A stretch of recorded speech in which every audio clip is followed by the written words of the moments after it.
In the silent, data-haunted archives of the cosmos, there are echoes of civilizations long dead. Ghostly transmissions, fragmented data codexes. Among them, one chronicle tells a story of impossible power, savage pride, and a spectacular, fiery end. This is the story of a lost world. The Planet Vegeta Chronicle. Planet Vegeta, a high-gravity world, at least 10 times that of Earth's, orbiting a binary star system. This harsh environment forged a warrior race as its apex predator, the Saiyans, a humanoid species with a unique biological trait, the ability to dramatically increase their power level in response to near-death experiences. Theirs was not a culture of art or philosophy, but of strength. A Spartan-like ethos where power was the only virtue. Children were assessed at birth, their potential for violence determining their fate. To be weak was to be worthless. To be strong was everything. This societal structure was ruthlessly efficient. Low-class infants were sent off-world and attacked ball pods to pacify primitive planets. Elites, like the royal family, were groomed for command. By the time of our chronicle, this entire civilization was a vassal state, acting as planetary brokers for the tyrannical Frieza force. To walk through a Saiyan city was to walk through a monument to Brutalist function, towering structures of dark, alien metal and volcanic rock, built to withstand the planet's immense gravity. The air hummed with the energy of training facilities and the roar of attack balls launching into the blood-red sky. Their technology was largely acquired, not invented. The scouters that read power levels, the rejuvenation chambers that healed their broken bodies, the space pods themselves, all provided by more advanced races they had conquered or by Frieza's engineers. Their genius was not in creation, but in combat. Yet even in this brutal world, there were moments of quiet complexity. We see a low-class warrior, a man named Bardock, looking through the glass of a nursery pot. Inside, his newborn son, Kakarot, is registered with a power level of almost 0, a failure, a discard.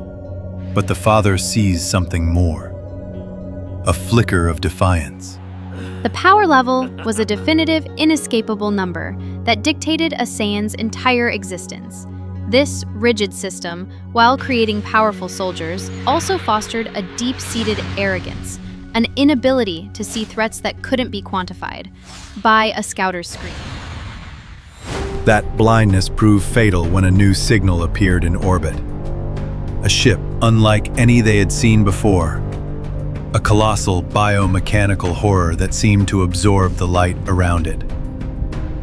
Frieza had arrived, not for a routine inspection, but for an extermination. The political context is clear from the fragmented data. Frieza had begun to fear the Saiyans. Their power was growing exponentially with every battle. Whispers of a legend, a Super Saiyan of immense power, had reached his throne. A potential rival could not be tolerated. Our chronicle shows Bardock, now scarred and weary from a recent battle, trying desperately to warn the others. He speaks of a vision, of Frieza's betrayal, of the planet's end. But his words are met with laughter and scorn. A low-class warrior, hysterical and battle-worn. Pride was their fatal flaw. The Saiyan elites, confident in their own power, could not conceive of a threat they couldn't meet in open battle. They dismissed the warning, blinded by the numbers on their scouters, unaware that the greatest danger was a single finger, belonging to the tyrant above.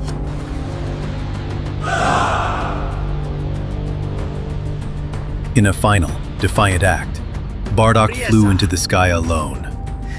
A single soldier against a fleet of thousands. It was a hopeless, suicidal charge, but it was a quintessentially Saiyan act. A warrior's final, raging scream against an uncaring universe. Frieza's supernova attack was an act of casual, absolute power.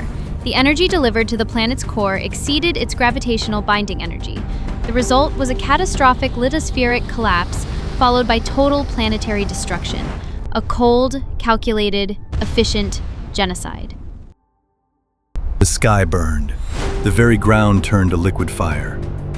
A world of warriors, a civilization built on the ideal of strength, was erased from existence in a single, beautiful, terrifying moment of light.